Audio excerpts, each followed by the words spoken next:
Hi guys, welcome to Subhash Movie Reviews YouTube review channel. Here is the non-spoiler review of the film 11:11 Telugu countdown starts. Telugu movie review acted by Rajiv Saluri and other actors etc.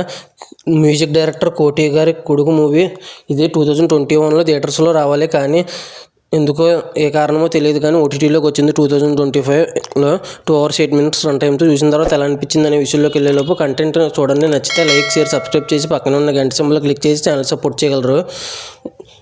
Movie ఎలా అనిపించింది, story plot movie ఎలా అనిపించింది, plus points minus points rating ఇస్తాను కాబట్టి నా review చివరి వరకు చూడండి. ఇంకా స్టోరీ ప్లాట్ విషయానికి కనుక వస్తే హీరో వచ్చేసి హీరోయిన్ని ఒక అమ్మాయిని ప్రేమిస్తాడు. ఇంకా తర్వాత ఒక ప్లేస్కి వెళ్తారు. ఒక వీడియో గురించి బ్లాక్మెయిల్ చేస్తూ ఉంటాడు. ఆ వీడియో ఏంటి, ఆ బ్లాక్మెయిల్ చేసేది ఎవరు అనేది మర్డర్ మిస్టరీ వైపు తిరుగుద్ది. ఆ మర్డర్ మిస్టరీ ఏంటనేది రిమైనింగ్. ఇంకా మూవీ చూసిన తర్వాత just okay, one time watchable అనిపించింది నాకైతే.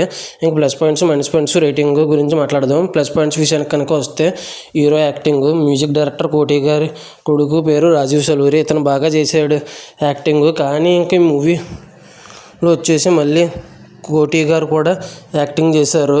ఉన్న తక్కువ సేపే ఫస్ట్ హాఫ్కి పరిమితం అయ్యారు, అయినా సరే ఉన్న తక్కువ సేపులో కూడా యాక్టింగ్ బాగానే చేశారు అని అయితే చెప్పచ్చు.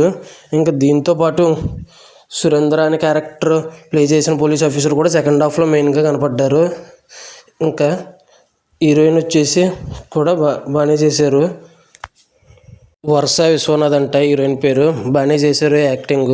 ఇంతకుముందు ఏ సినిమాలు వేసారో తెలియదు మరి నాకైతే. బాగానే చేశారు యాక్టింగ్, ఫస్ట్ నుంచి లాస్ట్ వరకు ఉన్నారు. ఇంకా రాజా రవీంద్రన్ గారు ఫస్ట్ హాఫ్లో ఒక 2-3 సీన్స్ మాత్రమే ఉన్నవి తక్కువ సీన్స్ అయినా కూడా ఆయన యాక్టింగ్ బాగానే చేశారు. ఆయన డైలాగ్స్ కూడా కొన్ని బాగున్నాయి ఫస్ట్ హాఫ్లో. ఇంక ఈ మూవీలో వచ్చేసి ఏమైందో అనే సాంగ్ ఒకటి, మనసు మాటలే కనులు దాయవనే, ఈ 2 సాంగ్స్ బాగున్నాయి. ఇంకా లాస్ట్లో ఒక సాంగ్ ఉంది, ఆ సాంగ్ అంత గొప్పగా అనిపించలేదు. ఇంక ఈ మూవీ వచ్చేసి ఒక మర్డర్ మిస్టరీ కింద ఉంది, మరీ నెక్స్ట్ లెవెల్ కాదు, జస్ట్ ఓకే కింద ఉంది. థియేటర్లో రాకపోయినా పర్లేదు, 4 years క్రితం ఓటీటీలోనే రావచ్చేమో, థియేటర్లో వచ్చిన పెద్ద ఇంపాక్ట్ ఏమి ఇవ్వకపోవచ్చేమో అని అయితే అనిపించింది. ఇంకా ఈ సినిమా వచ్చేసి సెకండ్ హాఫ్ స్లోగా ఉన్నట్టు అనిపించింది, ఫస్ట్ హాఫ్ స్పీడ్గానే ఉంది. కానీ చాలా రొటీన్గా వన్ టైం వాచబుల్ లాగా ఉంది. నా రేటింగ్ వచ్చేసి 2.8 out of 5 ఇవ్వచ్చు. Thanks for watching. జై హింద్, సైనింగ్ ఆఫ్, బై బాయ్.